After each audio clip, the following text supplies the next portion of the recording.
Hello aspirants, class एमएट academy में आपका स्वागत है।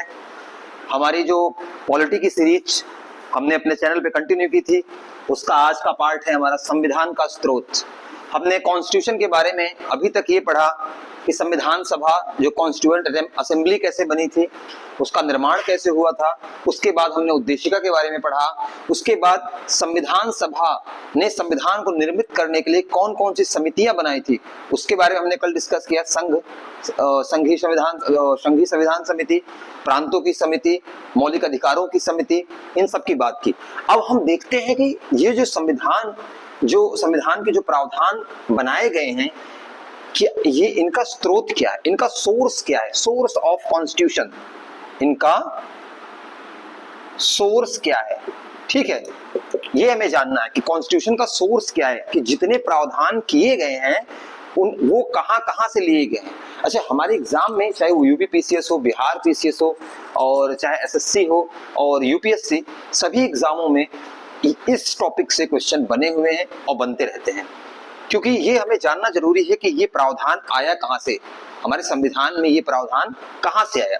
तो सबसे पहले हम एक बात आपको बता दें कि संविधान जो हमारा बना है उसका जो अधिकतम भाग है, मैक्सिमम, संविधान का जो मैक्सिमम पार्ट है, मैक्सिमम भाग है, वो भारतीय शासन अधिनियम 1935 से लिया गया है।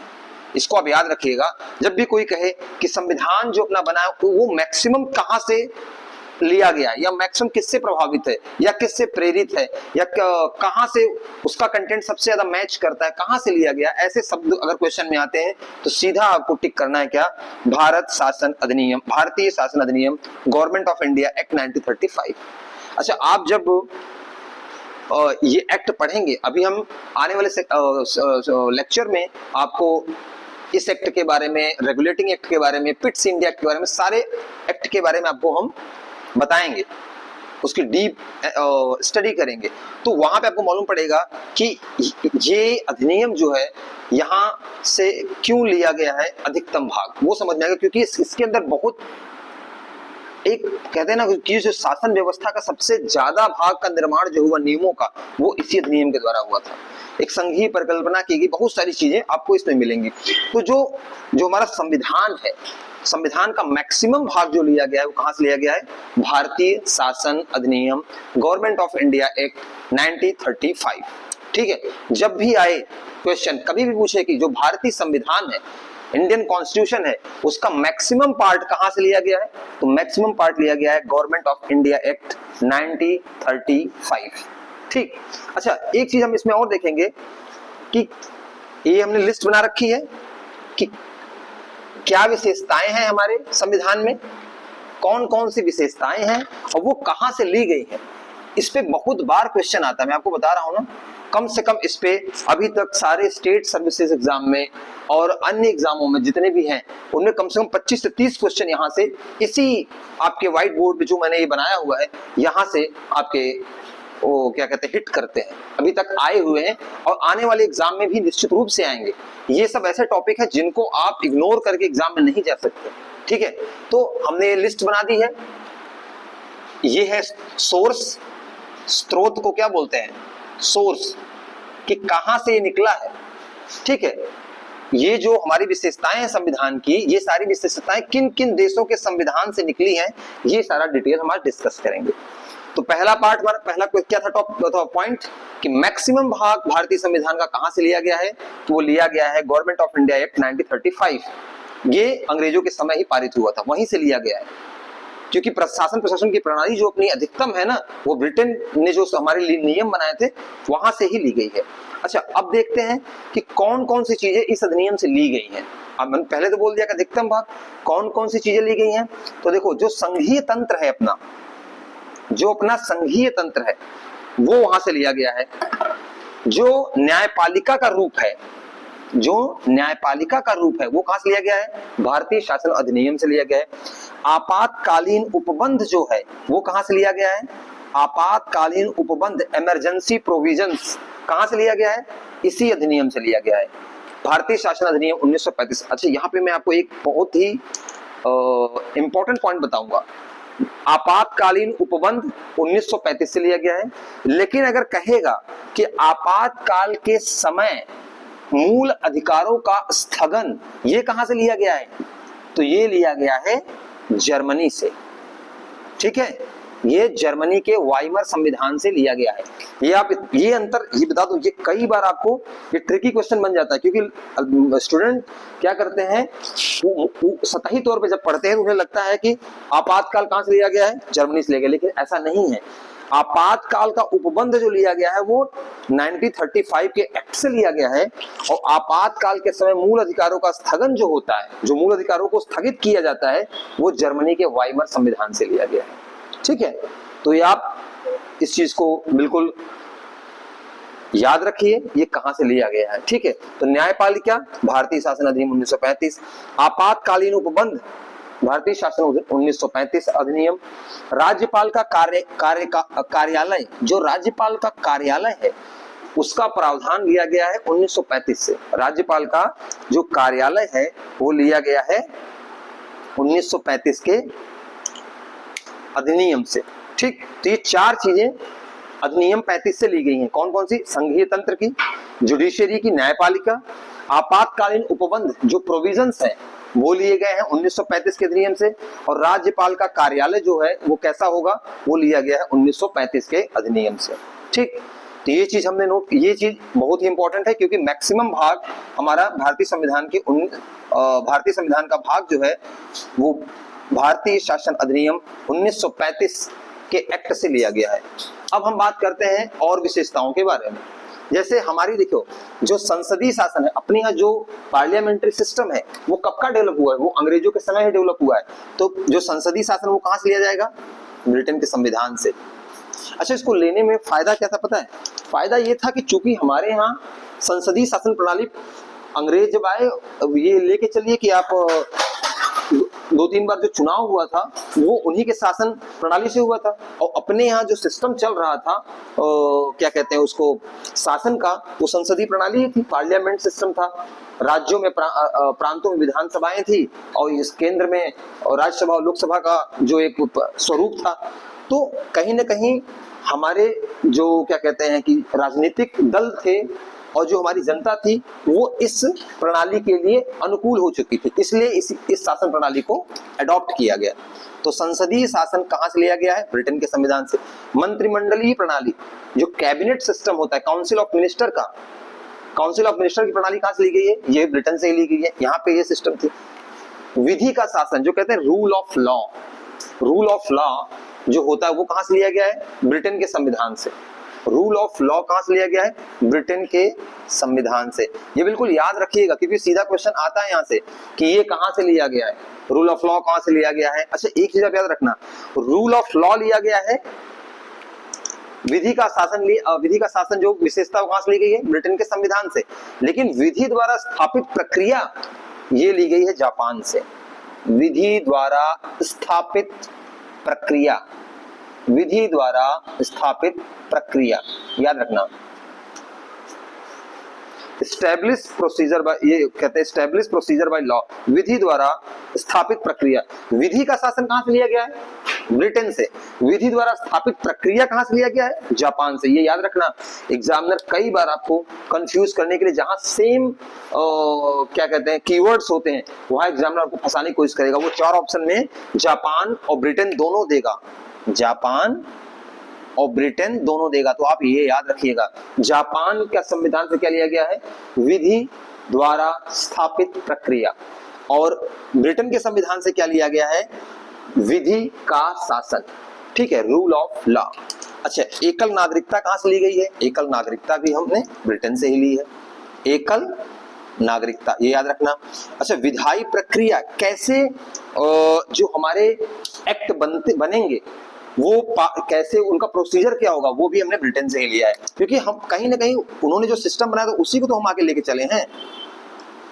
जो विधायी प्रक्रिया है, जो पार्लियामेंट सिस्टम है, हम वहां से उठाए हैं। हाँ, बाद में उसमें हमने अपने क्या कहते हैं देश के जो अनुकूल चीजें थी उनमें उनको रखा है, जो प्रतिकूल चीजें थी उन्हें हटाया है, और कुछ विभिन्नताएं और विशेषताएं और देशों से ग्रहण की है। तो हमने देखा ब्रिटेन के संविधान से क्या लिया? संसदीय शासन, विधि का शासन, एकल नागरिकता, विधायी प्रक्रिया, मंत्रिमंडलीय प्रणाली। ठीक है, ये चीजें कहां से ली हमने? ब्रिटेन के संविधान से। तो हमारा जो संविधान है ना, वो कई देशों से विभिन्न विशेषताओं को ग्रहण करके बनाया गया है, उनको छान करके।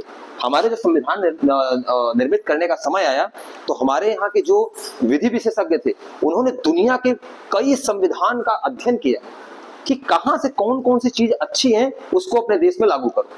अच्छा, जो चीजें पहले से चली आ रही थी, जिसके लिए हमारी जनता, हमारे नेता अनुकूल हो चुके थे, उनको उसी फॉर्म में रखा गया, जो कि इसीलिए कहते हैं कि भारत शासन अधिनियम से अधिकतम भाग लिया गया, क्योंकि इसी शासन अधिनियम के तहत सारे उस समय के जो कार्य प्रणाली थी, शासन प्रणाली थी, वो चल रही थी। और ब्रिटेन का, चूंकि ब्रिटेन का अपने यहाँ शासन था, तो ब्रिटेन की जो प्रणाली थी, उससे प्रभावित होके जो संसदीय शासन की प्रणाली है, मिनिस्ट्रियल प्रणाली अपने यहाँ है, जो सिटीजनशिप है, सिंगल सिटीजनशिप, वो विधि का शासन, रूल ऑफ लॉ, और विधायी प्रक्रिया, जो कानून बनाने की प्रक्रिया है कि संविधान के साथ दोनों सदनों से पास होना चाहिए, ये सब प्रक्रिया ब्रिटेन से ही ली गई है, क्योंकि वहां पे सिस्टम था और उन्होंने हमारे यहाँ शासन किया, फिर हमने उसे ही आगे बढ़ा दिया। तो ये चीजें हमने ब्रिटेन से ली है। ठीक है, क्वेश्चन अगर आए तो ये 5 चीजें आपको याद रखनी है, और इसको आप नोट डाउन कर लीजिए। पहले आप स्नैपशॉट ले लीजिए, और जितना मैं बता रहा हूं आप नोट डाउन करिए, केवल स्नैपशॉट के भरोसे नहीं लीजिए। क्योंकि बता दूं एक चीज, अध्ययन में एक चीज है, अगर आप अध्ययन कर रहे हैं तो आप लिख के अगर करेंगे ना, तो आपको ज्यादा मेमोरी में बैठेगा। केवल स्नैपशॉट लेके या क्या मोबाइल में कहीं पड़ा रह जाएगा। स्नैपशॉट तो लेना ही है फॉर रिविजन के पर्पज से, बट इसको एक एक कीवर्ड को लिखना है अपने हाथों से। लिख के अगर पढ़ा जाए तो ज्यादा देर तक वो चीजें दिमाग में रहती हैं, ये स्टडी बताती है। इसलिए आप लिखिए, एक एक कीवर्ड लिखिए। संसदीय शासन ब्रिटेन से, मंत्रिमंडलीय प्रणाली ब्रिटेन से, एकल नागरिकता सिंगल सिटीजनशिप ब्रिटेन के कॉन्स्टिट्यूशन से, विधि का शासन रूल ऑफ लॉ ब्रिटेन के संविधान से, विधायी प्रक्रिया ब्रिटेन के संविधान से, कि कैसे कानून बनाया जाएगा, ये हमने यहाँ से लिया है। अब बात करते हैं हमारे संविधान में जो हम पढ़ते हैं फंडामेंटल राइट, मूल अधिकार, या जुडिशरी की जो फ्रीडम होती है कि जुडिशरी फ्री रहे, राजनीतिक दलों से दबाव में ना आए। ये होता है ना कि जुडिशियल को हमेशा फ्री रखो, जिससे वो निर्णय अच्छा दे सके। राष्ट्रपति अगर कुछ गलत करता है, संविधान के अनुसार वो गलत कर रहा है काम, तो उस पर महाभियोग लगा के उसको हटाया जाए। ये सारे प्रावधान हमने यूएसए से लिए हैं। किससे लिए हैं? यूएसए से लिए हैं। याद रखना, ये बहुत इंपॉर्टेंट है, बहुत बार पूछा जा गया है ये क्वेश्चन कि राष्ट्रपति पर महाभियोग की जो प्रावधान कहां से लिए गए हैं? यूएसए के संविधान से। जो फंडामेंटल राइट, ये कई बार आया हुआ है, ये बहुत इंपॉर्टेंट है। इसका पूरा एक चैप्टर आगे आप पढ़ेंगे, ये बहुत इंपॉर्टेंट है। और नागरिक की दृष्टि से तो बहुत इंपॉर्टेंट है, क्योंकि आप स्टूडेंट भी एक सिटीजन है, तो आपके क्या अधिकार है वो यही है, यही बताएगा आपको मूल अधिकार, जिसमें आपकी समानता का अधिकार है, स्वतंत्रता का अधिकार है, और क्या कहते हैं, फिर उसके बाद और उसमें कल्चरल राइट का अधिकार है, संस्कृति का, शिक्षा का अधिकार। ये सारी चीजें आप इसी में पढ़ेंगे। मैं आपको इस पर डिटेल एक लेक्चर बनाऊंगा आगे। फिर न्यायपालिका की स्वतंत्रता। न्यायपालिका की स्वतंत्रता मतलब न्यायपालिका पे किसी भी राजनीतिक दल का या कार्यपालिका का, जैसे मंत्री लोग हैं, ये लोग उस पर दबाव न बना सके। ठीक है, न विधायिका, विधायिका मतलब जो संसद है वो इस पे दबाव न बना सके। इसको स्वतंत्र रहना जरूरी है, क्योंकि तभी ये सही निर्णय कर पाएगी। तो ये जो न्यायपालिका की स्वतंत्रता है वो कहां से ली गई? यूएसए के संविधान से।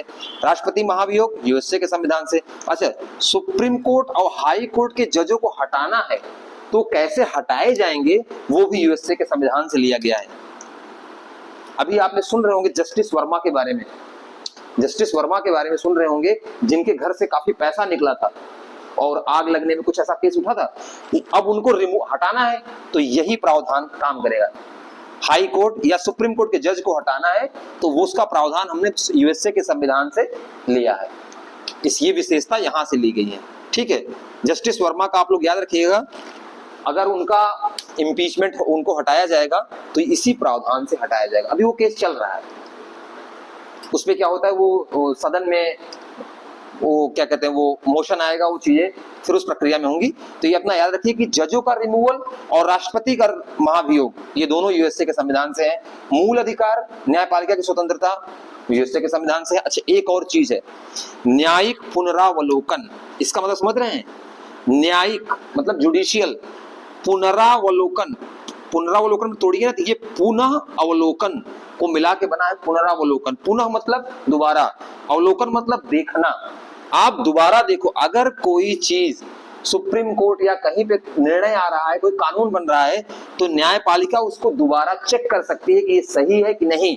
इसे ही बोलते हैं न्यायिक पुनरावलोकन, इंग्लिश में बोलेंगे जुडिशियल रिव्यू। क्या बोलेंगे इसको? Judicial review. तो जुडिशियल रिव्यू का जो फीचर है इंडियन कॉन्स्टिट्यूशन में, ये कहां से आया है? यूएसए के कॉन्स्टिट्यूशन से। ठीक है, जुडिशियल रिव्यू का जो फीचर है, विशेषता है, ये हमने यूएसए के कॉन्स्टिट्यूशन से लिया है। अब हम बात करते हैं आगे कि आयरलैंड के संविधान से हमने क्या प्राप्त किया है। ये जान लीजिए, एक एक कीवर्ड इसका हर पेपर में एक क्वेश्चन दो क्वेश्चन आते ही आते हैं यहाँ से, तो आपको ये याद रखना है। बिल्कुल इसको इग्नोर नहीं कर सकते कि हाँ एक देश का याद कर लो, एक देश को छोड़ दो, नहीं। आपको सारे देशों के सारे फैक्ट याद रहने चाहिए, और एक्सप्लेन मैं कर दे रहा हूं कि क्या है क्या नहीं है।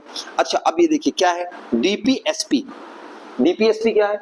Directive principle of state policy, राज्य के नीति निर्देशक तत्व। अभी जब मैं आपको मूल अधिकार पढ़ाऊंगा, उसके आगे जब हम चलेंगे संविधान के चौथे भाग में, तो ये चौथे भाग में आता है।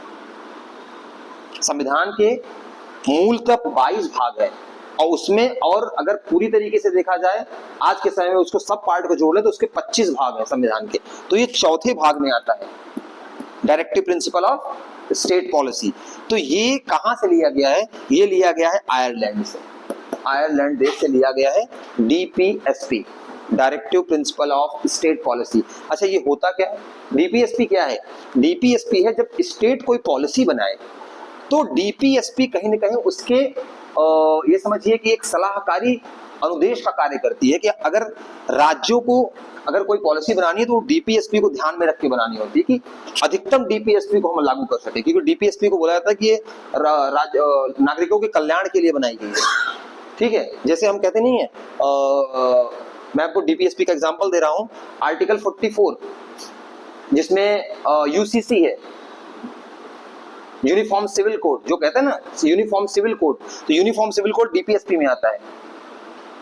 ठीक है, तो ऐसी बहुत सारी चीजें, इसलिए कहते हैं ना यूनिफॉर्म सिविल कोड लागू होना चाहिए, एक समान सिविल संहिता लागू होनी चाहिए, तो वही से है ये डीपीएसपी।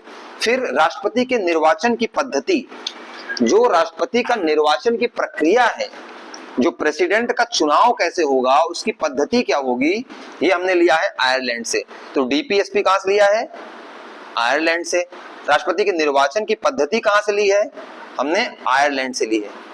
जब हम प्रेसिडेंट लेक्चर पढ़ेंगे, प्रेसिडेंट चैप्टर पढ़ेंगे, तो उसमें हम पढ़ेंगे कि इसका निर्वाचन कैसे होता है। वैसे आपको मैं बता दूं अभी के लिए कि राष्ट्रपति का जब निर्वाचन होता है तो उसमें कौन कौन वोटिंग करता है? उसमें एमपी, इलेक्टेड एमपी और इलेक्टेड एमएलए वोट करते हैं, सभी राज्यों के, और दिल्ली और पुडुचेरी यूटी के, और सारे एमपी लोकसभा और राज्यसभा के जो इलेक्टेड एमपी है वो करते हैं, नॉमिनेटेड एमपी नहीं करते हैं। आप याद रखना इसको। हालांकि मैं भी आगे वाले चैप्टर में इसको अच्छे से डिस्कस करूंगा, लेकिन अभी के लिए मैं मोटे तौर पर आपको बता दूं तो ये जो प्रक्रिया है इसकी, ये हमने आयरलैंड से ली है। अच्छा, एक चीज क्या होगा? डीपीएसपी हो गया, राष्ट्रपति के निर्वाचन की पद्धति हो गई। अब आता है राज्यसभा मेंबर का नॉमिनेशन।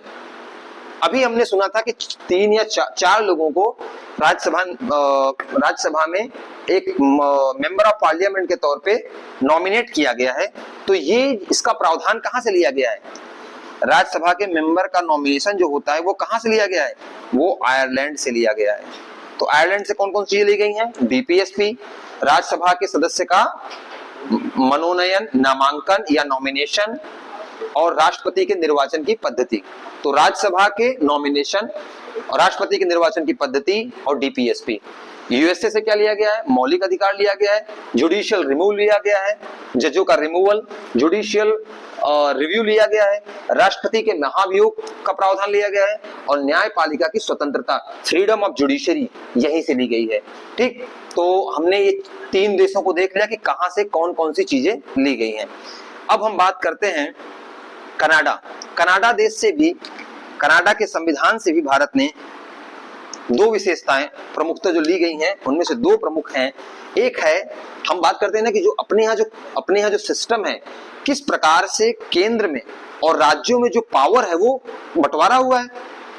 कुछ देखिए क्या होता है, अपने यहाँ सिस्टम ऐसा है की सूची बनाई गई है कि केंद्र इन सूचियों पे कार्य करेगा, राज्य इन सूचियों पे कार्य करेगा। ऐसा नहीं है कि राज्यों की सूची पे केंद्र जाके कार्य कर सकता है। सबके अपने अपने सेपरेशन ऑफ लिस्ट है, सेपरेट लिस्ट है कि आप इस सूची पे कार्य करेंगे, आप इस सूची पे कार्य करेंगे, और कुछ ऐसी सूची होगी जिसपे केंद्र को प्राथमिकता दी जाएगी।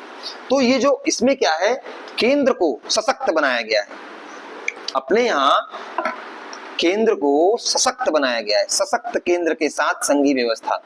अपने यहाँ फेडरल सिस्टम है, कह सकते हैं अपने यहाँ, वैसे अपने यहाँ क्वासी फेडरल बोला जाता है, अपने यहाँ अर्ध संघीय व्यवस्था है। संघीय व्यवस्था, फेडरल सिस्टम का मतलब क्या है?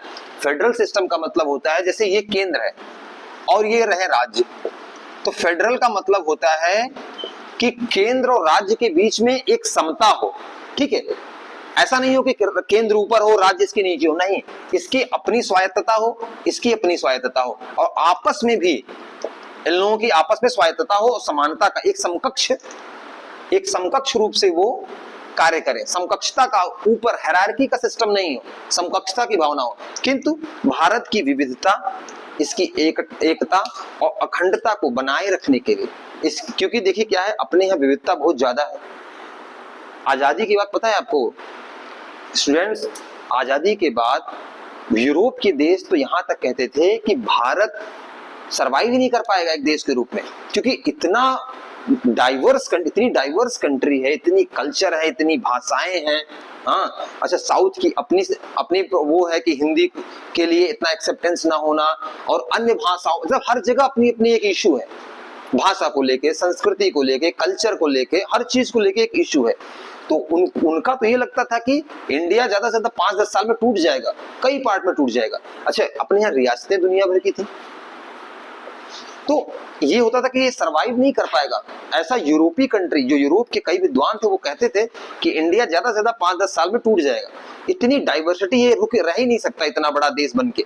लेकिन जो हमने ये प्रावधान लिया सशक्त केंद्र के साथ संघीय व्यवस्था, कि केंद्र को ये पावर दी गई कि केंद्र अपने पूरे सभी राज्य देश को एकता और अखंडता के सूत्र में बांधे रखे। तो ये प्रावधान कहां से लिया गया? ये कनाडा से लिया गया, कनाडा से लिया गया। और जो अवशिष्ट शक्ति होती है, देखो, एक होती है केंद्रीय सूची, एक होती है राज्यों की सूची। अब बाकी जो अनुसूचियां बचती हैं, अवशिष्ट मतलब क्या होता है? अवशिष्ट का इंग्लिश बोलते हैं रेजिडुअल। अवशिष्ट का मतलब होता है जो बच गए। ठीक है, जो बचा हुआ है वो केंद्र में रहेगा, जो बची हुई अनुसूचियां बनेंगी वो केंद्र सरकार के पास रहेंगी, केंद्र के पास, केंद्र की सूची में रहेंगी। तो ये कहां से लिया गया? ये भी कनाडा से लिया गया। ये जान लीजिए, याद रखने का मैं आपको तरीका बताऊं, जब भी केंद्र के पास शक्ति की बात की जाए और केंद्र को सशक्त बताया जाए, तो वो जो होगा वो कनाडा से लिया गया होगा। चाहे वो सशक्त केंद्र के साथ संघीय राज्य व्यवस्था की बात हो, और चाहे वो अवशिष्ट शक्ति का केंद्र में निहित होना हो, ये दोनों चीजें कनाडा से ली गई। ठीक है, तो आपको ये चीजें समझ में आ रही हैं? अगर आपको कोई डाउट हो तो आप कमेंट करिएगा, हम उसका रिप्लाई करेंगे, आपको समझाएंगे। ठीक है, अब फिर हम आगे चलते हैं, जर्मनी के संविधान से क्या लिया गया है। तो देखिए, हमने आपको बताया था अभी कि जो हमारा इमरजेंसी का प्रोविजन है, आपातकालीन उपबंध है, जो वो कहां से लिया गया है? भारतीय शासन अधिनियम 1935 से। लेकिन अगर मैं कहूं कि आपातकाल के समय मूल अधिकार समाप्त किए जाएंगे, ये कहां से लिया गया है? तो ये लिया गया है जर्मनी के वाइमर संविधान से। देखिए, क्यों कहते हैं कि आपातकाल बुरा, मतलब आपातकाल की एक निगेटिव बात क्या होती है? वैसे आपातकाल का उपबंध इसलिए, वो प्रोविजन इसलिए किया गया है कि जैसे कोई विशिष्ट समय हो, ऐसी परिस्थिति हो जिसमें देश की एकता को बनाए रखना हो, उसके लिए आपातकाल है, जिससे कि केंद्र के पास शक्ति ज्यादा हो जाती है और वो भारत की एकता अखंडता को बनाए रखता है, और राज्यों की शक्ति को थोड़ा सा डाउन कर दिया जाता है। तो ऐसे प्रोविजन में ये इसीलिए बनाया जाता है जिससे कि देश की एकता व अखंडता सुरक्षित रख सके। तो इस ऐसे समय में क्या करते हैं कि जो मूल अधिकार होते हैं, जो नागरिकों के फंडामेंटल राइट्स होते हैं, क्योंकि देश की एकता और अखंडता की बात आती है, तो उनको सेकंड प्रायोरिटी दे दिया था कि अब इसको हम कुछ सीमा तक कम कर सकते हैं या खत्म कर सकते हैं। ठीक है, तो इसीलिए ये प्रोविजन बनाया गया है। और ये प्रोविजन लिया कहाँ गया है? ये लिया गया है जर्मनी के वाइमर संविधान से। तो स्थगन की बात होगी, मूल अधिकारों के स्थगन। स्थगन का मतलब उसको कुछ समय तक रोक देना। तो ये बात कहां से होगी, ये कहां से ली गई है, जर्मनी के संविधान से। आपको पता होगा जब इमरजेंसी लगी तो क्या किया गया, कई लोगों को, जो विपक्ष के नेता थे उनको जेल में डाल दिया गया। तो ये क्या हुआ, आपका बाहर रहने का जो अधिकार है वो मूल अधिकार है, आप स्वतंत्र रूप से घूम सकते हैं, जॉब कर सकते हैं, ये सब आपका क्या है, फंडामेंटल राइट है। लेकिन जैसे इमरजेंसी लगी, सरकार ने उठा के सबको वित्तर कर दिया कि आपका मूल अधिकार अभी बंद है। तो यही होता है इमरजेंसी। इमरजेंसी में होता क्या है, आपके जो मूल अधिकार है, कहीं जाने की, कहीं रहने की, बोलने की या घूमने की, काम करने की, उन अधिकारों को सरकार कुछ समय के लिए रोक देती है उसको। और इस पे फिर बाद में बहस भी हुआ, सुप्रीम कोर्ट में चीजें भी गई और इसमें कुछ बदलाव भी हुए। जैसे 42nd अमेंडमेंट जिसको मैंने बताया था, उसमें कई चीजें बदली गई थी।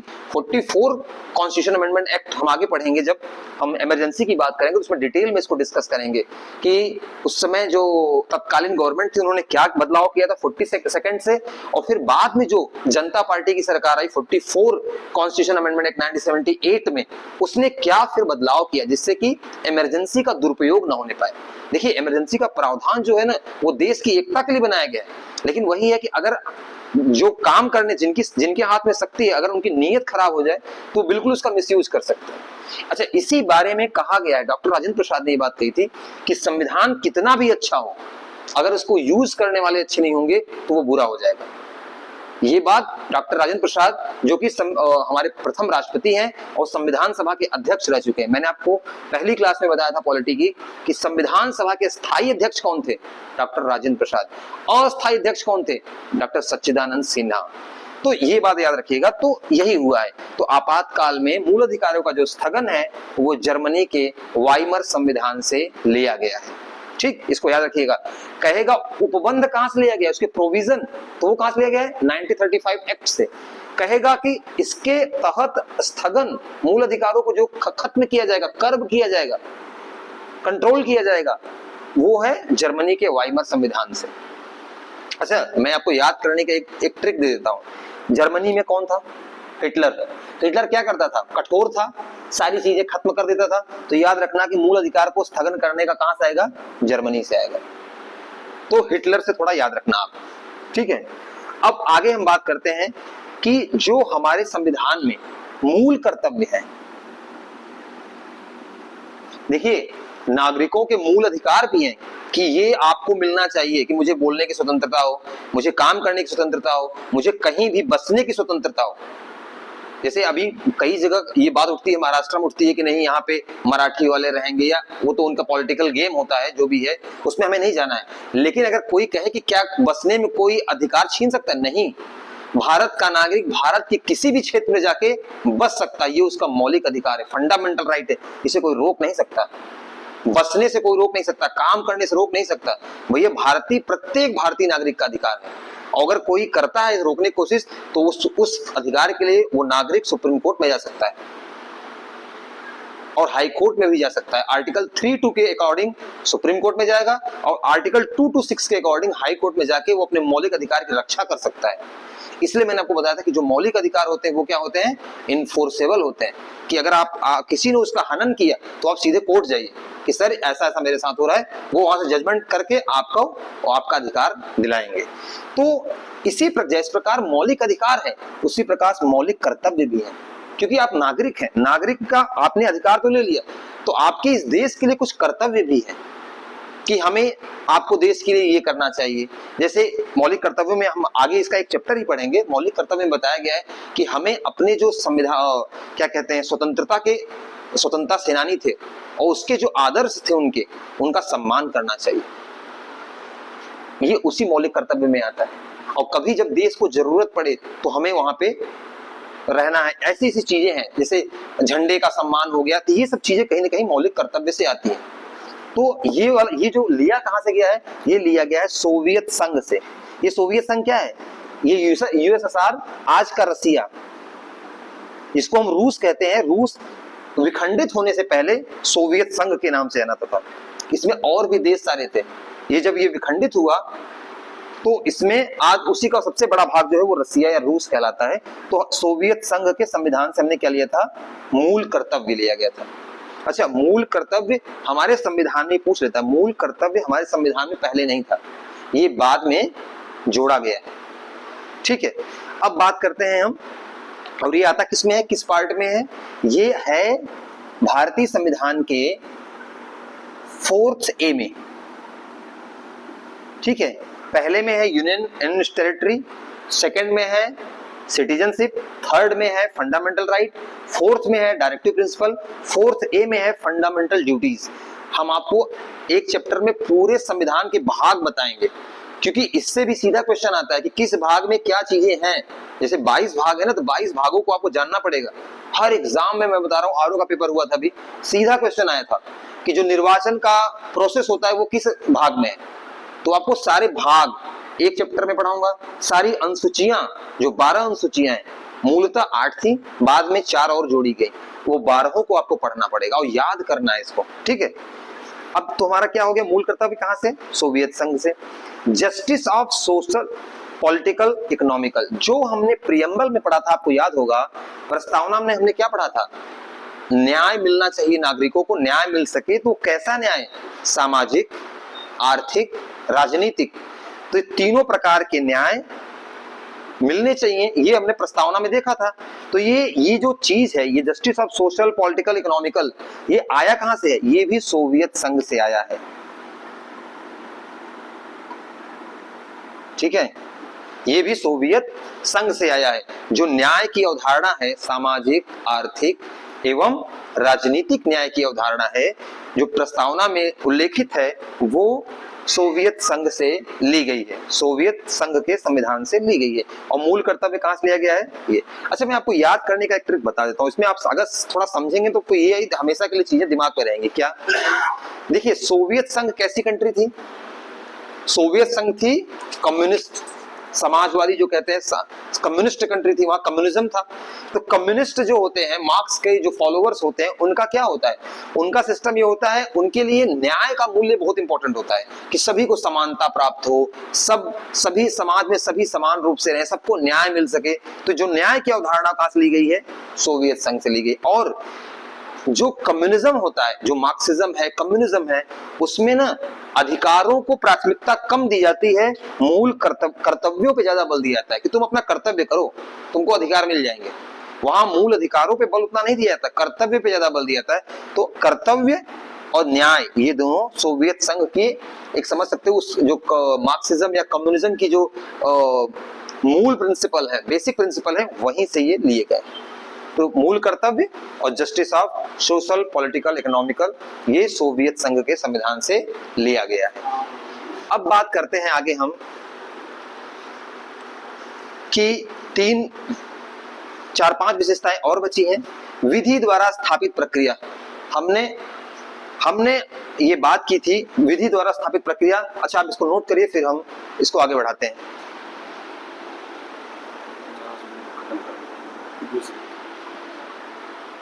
ठीक है, तो आप इसको नोट कर लिए। कहीं कोई डाउट हो, आप बिल्कुल कमेंट करिए, हम आपके डाउट का सॉल्यूशन जितना जल्दी हो सकेगा, जितना कम से कम समय में हो सकेगा, हम आपको कमेंट बॉक्स में देंगे। ठीक है, तो आप इसको बिल्कुल इसका स्नैपशॉट ले लीजिए, जिससे कि कोई भी कंफ्यूजन बात में ना हो, और ये रहेगा तो रिवीजन करने में फायदा करेगा। ठीक है, तो हम यहां तक बात कर चुके थे। अब बात करते हैं कि विधि का शासन कहां से लिया गया था, कहां से लिया गया था, ब्रिटेन के संविधान से। तो विधि, और एक विधि मैं बताया था कि 2 चीजें हैं, एक विधि का शासन है और विधि द्वारा स्थापित प्रक्रिया है। तो विधि द्वारा स्थापित प्रक्रिया कहां से ली गई है, जापान से, और विधि का शासन कहां से लिया गया है, वो ब्रिटेन के संविधान से।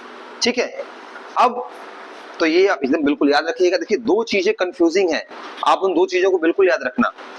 आपातकालीन उपबंध जो इमरजेंसी प्रोविजंस हैं, वो कहां से लिए गए हैं, गवर्नमेंट ऑफ इंडिया एक्ट 1935। और जो इमरजेंसी के समय फंडामेंटल राइट्स को कर्व किया जाता है, जो उनको स्थगित किया जाता है, वो कहां से लिया गया है, वो जर्मनी के संविधान से लिया गया। ठीक है, ये चीज बिल्कुल आप समझ के रखिए, क्योंकि यहां कंफ्यूजन होता है और जो एग्जामिनर है वो इसी में आपके साथ खेलता है। ठीक है, तो बिल्कुल ये आप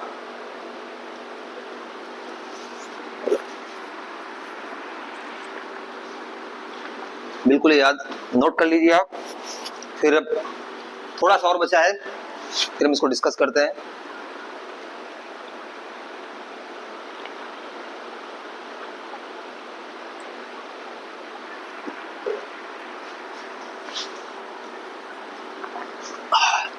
तो अब बचा हमारा संविधान संशोधन प्रक्रिया। ये बहुत ही इंपॉर्टेंट पॉइंट है, संविधान संशोधन प्रक्रिया। देखिए लिखा हुआ है ना, संविधान संशोधन, मैं यहां लिख देता हूं कहीं आपको दिक्कत ना हो। संविधान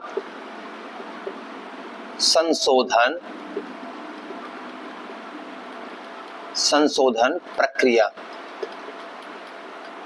इसे आप क्या समझ रहे हैं कि जो संविधान है वो समय के साथ, इसमें जब परिस्थितियां बदलती हैं तो कुछ नए नियमों की डिमांड आती है, कुछ नए प्रोविजन बदलने पड़ते हैं, क्योंकि परिस्थितियों के हिसाब से कानून होना चाहिए और समय के साथ चीजें परिवर्तित होती हैं। तो उसके लिए संविधान को संशोधन करना पड़ेगा, कॉन्स्टिट्यूशन को अमेंडमेंट करना पड़ेगा।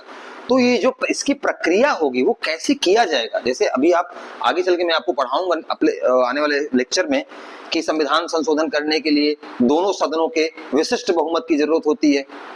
हाँ, कि एक तो जो सदन के आधे से अधिक लोगों का सहमति हो, तथा उसके साथ 2/3 जो प्रेजेंट एंड वोटिंग वाला मामला होता है वो दोनों देखना होता है। तो ये जो इसकी जो प्रक्रिया बनाई गई है कि दोनों सदनों से पास होना चाहिए, विशिष्ट बहुमत से पास होना चाहिए, तो ये चीज कहां से ली गई है? ये ली गई है अफ्रीका के संविधान से, constitution of south Africa. South Africa के संविधान से संविधान के संशोधन की प्रक्रिया ली गई है। साउथ अफ्रीका के संविधान से, आप इसको नोट कर लीजिएगा, साउथ अफ्रीका के संविधान से संविधान संशोधन की प्रक्रिया ली गई है। इसका स्रोत क्या है? South Africa. मैं आपको यहां लिख दे रहा हूं, साउथ अफ्रीका के कॉन्स्टिट्यूशन से। तो आपको बिल्कुल याद रहना चाहिए, ये कई बार पूछा हुआ है क्वेश्चन पीसीएस वगैरह में, हर एक पीसीएस में ये क्वेश्चन आते हैं यहां से सीधा। अच्छा, ये कौन सा आर्टिकल है? ये आर्टिकल मैं आपको आगे पढ़ाऊंगा, लेकिन मैं बता दे रहा हूं, ये आर्टिकल 368 है। आपको संविधान के मूलतः कितने आर्टिकल हैं? 395। आपको उसमें से मैं जो मोस्ट इंपॉर्टेंट है, कम से कम 25, 35, 40 तो है ही, तो वो मैं सारे एक लेक्चर में पूरा कंप्लीट आपको बताऊंगा। ठीक है, तो संविधान संशोधन प्रक्रिया कहां से ली गई है? साउथ अफ्रीका के संविधान से। अच्छा, राज्यसभा के निर्वाचन की जो प्रक्रिया है, जो राज्यसभा में क्या होता है, लोकसभा का चुनाव होता है तो वो निर्वाचित होते हैं, तो राज्यसभा का जो निर्वाचन होता है वो कहां से लिया गया है? वो लिया गया है साउथ अफ्रीका के संविधान से। मैं आपको यहां लिख दे रहा हूं, राज्यसभा का निर्वाचन, ये कहां से लिया गया है? ये भी साउथ अफ्रीका के कॉन्स्टिट्यूशन से, के संविधान से। ये लिख लीजिएगा आप लोग, राज्यसभा का निर्वाचन साउथ अफ्रीका के संविधान से लिया गया है। इसका सोर्स जो है वो साउथ अफ्रीका का कॉन्स्टिट्यूशन है। ठीक, तो दो चीजें हो गई, संविधान संशोधन की प्रक्रिया और राज्यसभा का निर्वाचन। अब हमारा आता है जो हमारी प्रस्तावना में आपको मैंने जब पढ़ाया था, प्रस्तावना। अच्छा, ये आपने नोट कर लिया होगा, तो हम यहां मिटा के आपको एक्सप्लेन करते चलते हैं। जो जब हमने प्रस्तावना पढ़ी थी, प्रस्तावना का मतलब उद्देशिका जो पढ़ी थी, इंट्रोडक्शन ऑफ कॉन्स्टिट्यूशन पढ़ा था, तो उसमें हमने एक बात बताई थी आपको, लिबर्टी। उसमें मैंने एक बताया था, एक तो बताया था कि we the people of India बताता है सोर्स ऑफ पावर को। दूसरा कंपोनेंट बताया था प्रियम्बल में कि जो sovereign socialist secular democratic Republic, ये भारत की प्रकृति को बताता है। और तीसरी बात बताई थी कि भारत का लक्ष्य क्या है, भारत जो भारतीय संविधान है उसका उद्देश्य क्या है। संविधान का उद्देश्य मैंने ये बताया था, क्या था वो? ये था न्याय, नागरिकों को क्या मिले? न्याय मिले, समानता मिले, स्वतंत्रता मिले, और क्या मिले? बंधुता। ये बताई थी मैंने 4 चीजें। तो इसमें जो हमारा जो ये है समानता, स्वतंत्रता और बंधुता, ये कहां से ली गई है? ये ली गई हैं आपकी फ्रांस से। कहां से? फ्रांस के संविधान से। और ये वाला पार्ट कहां से लिया गया है, मैंने आपको अभी बताया था, यूएसएसआर के संविधान से। ठीक है, यूएसएसआर के संविधान से क्या लिया गया है, न्याय। न्याय कैसा न्याय, सामाजिक, आर्थिक, राजनीतिक। ठीक है, और फ्रांस के संविधान से क्या लिया गया है, समानता, स्वतंत्रता, बंधुता। इंग्लिश में बोले तो लिबर्टी, इक्वालिटी एंड फ्रेटर्निटी। तो ये तीन चीजें ली गई हैं फ्रांस के संविधान से, और ये जो न्याय वाला सेक्शन, न्याय वाली चीज है, ये ली गई है यूएसएसआर के संविधान से। ठीक है, तो ये जो प्रस्तावना में जो लिबर्टी, इक्वालिटी, फ्रेटर्निटी है, ये ली गई है आपकी फ्रांस के संविधान से। ये जो क्या कहते हैं लिबर्टी, इक्वालिटी, फ्रेटर्निटी का मूल्य है ना, ये फ्रांस से ही निकला है। फ्रांस की क्रांति में इसी के मूल्य के आधार पर क्रांति हुई थी वहां पे।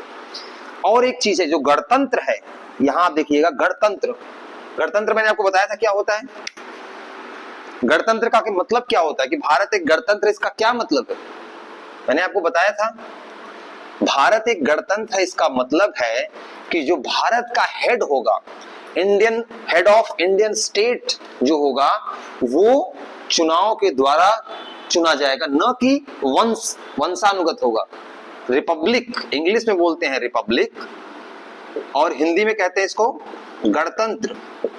इसका मतलब क्या है कि हेड ऑफ स्टेट जो होगा वो कौन होगा, चुनाव द्वारा होगा, न कि वंशानुगत। वंशानुगत का मतलब कि किसी वंश में पैदा होने के कारण कोई नहीं बन जाएगा, आप चुनाव से चुने जाएंगे तब जाके उस पद पे पहुंचेंगे। और इंडिया का हेड कौन है, हेड ऑफ स्टेट कौन है, हमारा राष्ट्रपति। हमारे राष्ट्रपति, जो राष्ट्रपति का पद है वो क्या है, वो है इंडियन स्टेट का हेड पोस्ट। तो वो कैसे होता है, वो चुनाव के द्वारा होता है।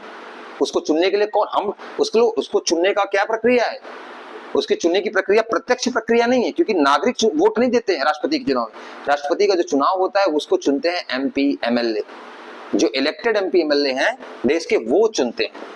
ठीक, तो ये चीज आप बिल्कुल याद रखिए कि रिपब्लिक और जो हमारा लिबर्टी, इक्वालिटी, फ्रेटर्निटी, ये तीनों चीज कहां से ली गई हैं, फ्रांस से ली गई हैं। आपको कहीं कंफ्यूजन कोई हो तो आप बिल्कुल इस पे हमारे चैनल पे कमेंट करिएगा, फिर हम उसको आपका सॉल्यूशन देंगे, समाधान देंगे। मुझे लगता है संविधान के स्रोत वाली जो चीजें थी लगभग हो गई हैं। हाँ, एक ऑस्ट्रेलिया बचा हुआ है, आप इसको कर लीजिए, फिर मैं ऑस्ट्रेलिया करा देता हूं कि ऑस्ट्रेलिया से क्या क्या लिया गया है।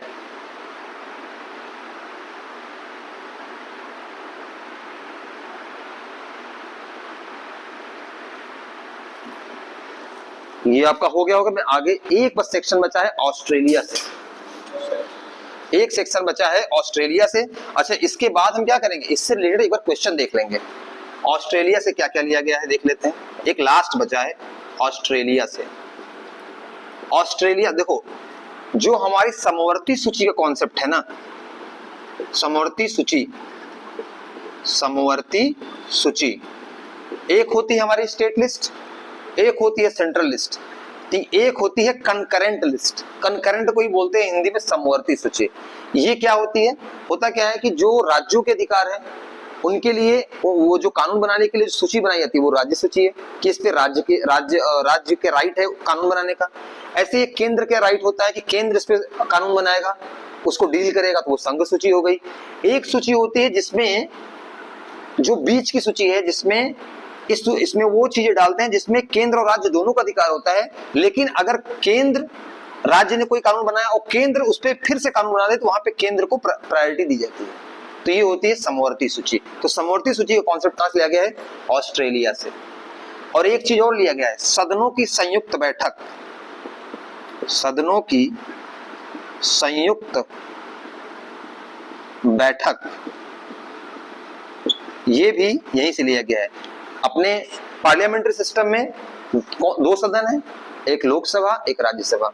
कभी कभी क्या होता है, जब ऐसी सिचुएशन बनती है कि सदनों को एक साथ रखना पड़े, एक साथ उनको लाना पड़े सहमति के लिए, क्योंकि कई बार क्या होता है कि लोकसभा ने पास कर दिया, राज्यसभा में रुक गया या कुछ चीजें ऐसी हुई, तो वहां पे सदनों की संयुक्त बैठक कराई जाती है। तो इसका जो प्रावधान है वो ऑस्ट्रेलिया से लिया गया है। तो आप जो दोनों राखी याद रखिएगा, समवर्ती सूची कहां से ली गई है? ऑस्ट्रेलिया से। सदनों की संयुक्त बैठक, कंबाइंड जो सिटिंग होती है, ठीक है, ये कहां से ली गई? ऑस्ट्रेलिया से ली गई है। तो ये आप दो चीजें बिल्कुल इसका याद रखिएगा, इसको आप नोट करिए, फिर मैं आपको आगे चलता हूं, फिर क्वेश्चन डिस्कस करेंगे।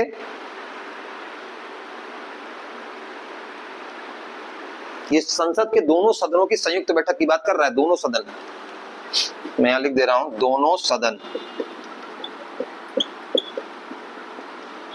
अच्छा, एक और चीज देता है, व्यापार की स्वतंत्रता भी यहीं से ली गई है। व्यापार की स्वतंत्रता और समागम, कहीं आने जाने की समागम की स्वतंत्रता, ये सब चीजें ऑस्ट्रेलिया से ली गई हैं। समागम की स्वतंत्रता, व्यापार की स्वतंत्रता, व्यापार वो वाणिज्य की स्वतंत्रता, ठीक। तो ये चीजें ऑस्ट्रेलिया से ली गई। आज हमने करीब करीब जितनी विशेषताएं हैं और जो एग्जाम पॉइंट ऑफ व्यू से बहुत इंपॉर्टेंट है उसको हमने देख लिया कि संविधान में जो भी विशेषताएं हैं वो किन किन देशों से ली गई। जब हमारा संविधान बना तो हमारे जो विशेषज्ञ थे उन्होंने कई देशों के संविधान को पढ़ा और उससे जो जो हमारे देश के अनुकूल विशेषताएं थी उनको हमने ग्रहण करके अपने संविधान में स्थान दिया। उसी क्रम में हमने देखा कि जो मैक्सिमम भाग था वो कहां से लिया गया था? Government of India act 1935। ऐसी मैंने सारी चीजें यहाँ पे डिस्कस की। मुझे लगता है कि अब संविधान के स्रोत को आप कि कौन सा पार्ट, कौन सा भाग, कौन सी विशेषता किस देश के संविधान से ली गई है, प्रेरित है, आपको क्लियर हो गया होगा। अब इससे रिलेटेड हम जो क्वेश्चन होगा वो आने वाले नेक्स्ट लेक्चर में करेंगे। और इन चीजों में आपने देखा होगा कि आपको क्लैरिटी, मैंने दो पॉइंट बताए थे।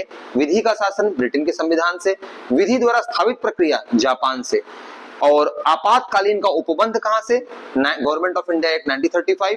और आपातकालीन को लागू करने के दौरान मूल अधिकारों का स्थगन वो जर्मनी के वाइमर के संविधान से लिया गया है।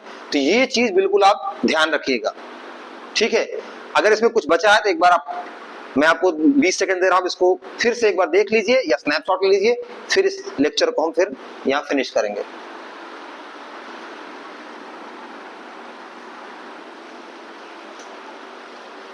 मुझे उम्मीद है कि आपने इसको पूरा स्नैपशॉट ले लिया होगा, नोट मेकिंग कर ली होगी। देखिए, मैं स्टूडेंट्स में आपको एक बात बता दूं, जब भी मैं लेक्चर कर रहा हूं यहाँ पे, आपको स्नैपशॉट तो लेना ही है, इसके साथ ही आपको खुद मेहनत करनी है, ठीक है। क्योंकि आप जब नोट मेकिंग करते हैं ना, तो ये समझ लीजिए, एक होती है पढ़ना, एक होता है लिख के याद करना। तो लिख के याद करने में क्या होता है कि मेमोरी ज्यादा दिनों तक बनी रहती है। ये हमारे अनुभव और वैज्ञानिकों के जो रिसर्च है उसमें निकला है कि वो कहीं ना कहीं हमारे दिमाग में बैठ जाता है। क्योंकि जब लिखते हैं ना तो हमारा कंसंट्रेशन और हाई हो जाता है, हम और चीजों से हट जाते हैं। इसलिए आप जब भी हम क्लास कर रहे हैं उसके दौरान हम कुछ आपको बता रहे हैं विशेषताएं, जो यहाँ लिख भी नहीं रहे हैं उनको भी नोट डाउन करना है, एक एक कीवर्ड याद रखना है। और जहां मैंने स्टार लगाया हो, जहां मैंने बताया हो कि हाँ यहाँ डाउट आता है, यहाँ एग्जामिनर आपको फंसाएगा, उसको बिल्कुल स्टार और गोला लगा के उसको स्पेसिफाई कर लीजिए, जिससे कि आप उसको भूले नहीं। और लास्ट टाइम में उन चीजों को तो बिल्कुल रिवाइज करके ही जाना है, बिल्कुल करके जाना है, ठीक है। इन चीजों का आप ध्यान रखिए। और बिल्कुल आप हमारे जो वीडियोस देख रहे हैं, जैसा भी आपको उसमें चीजें लगे, अगर कोई डाउट आ रहा है तो बिल्कुल उसमें कमेंट बॉक्स में कमेंट करिए। हमारी टीम, मैं खुद आपको रिप्लाई करूंगा कम से कम समय में। और आपको अगर लेक्चर हमारे पसंद आ रहे हैं तो हमारा चैनल है, जो हमारे वीडियोस हैं, उनको आप लाइक करें, शेयर करें, सब्सक्राइब करें, अपने दोस्तों के साथ शेयर करें। जो एस्पिरेंट्स के आपके ग्रुप हैं, पीसीएस के हो, यूपीएससी के हो और एसएससी के हो, जहां भी पॉलिटी का यूज हो, जिस भी सेक्शन में, वहां आप इसको शेयर करिए। और बिल्कुल आप लोग लगे रहिए, पूरी मेहनत से लगिए। हम आपके साथ पूरी तत्परता और पूरी मेहनत से लगे हुए हैं। हमारी कोचिंग का जो विजन है, क्लास एमएट एकेडमी का जो विजन है कि आपके समय को न व्यर्थ करते हुए सीधे तरीके से सपाट एकदम टू द पॉइंट लेके चलें, जिससे कि आपका कम से कम समय में मैक्सिमम आप पढ़ सकें और मिनिमम एफर्ट में मैक्सिमम स्कोर कर सकें। हमारा लक्ष्य यही है कि आपका सिलेक्शन हो और आपको कम से कम भटकाव में मैक्सिमम फोकस के साथ आप मेहनत करें और रिजल्ट को प्राप्त कर सकें। तो फिर मिलते हैं नेक्स्ट लेक्चर में, तब तक आप इसको पढ़ते रहिए। और इससे रिलेटेड जो PYQ है, आप जाइए किताब उठाइए PYQ की, PCS की हो, UPSC की हो, चाहे वो राजस्थान PCS हो, MP PCS हो, कोई भी हो, आप संविधान का स्रोत, सोर्स ऑफ कॉन्स्टिट्यूशन वाले चैप्टर को उठाइए। वहां से जितने भी क्वेश्चन है सीधे जाके आप अटेम्प्ट करिए। मैं आपको गारंटी दे रहा हूं 99% क्वेश्चन आप सॉल्व कर लेंगे। जितना मैंने आज के लेक्चर में पढ़ा है, यहाँ से क्वेश्चन से बाहर, यहाँ से इस टॉपिक का क्वेश्चन इस कंटेंट से बाहर जाने के बहुत कम चांसेस है, मिनिमम चांसेस है। तो बिल्कुल आप जाइए और ट्राई करिए। कहीं दिक्कत आती है तो कमेंट करिए, हम आपको सॉल्यूशन देंगे। फिर मिलते हैं नेक्स्ट लेक्चर में, तब तक के लिए जय हिंद।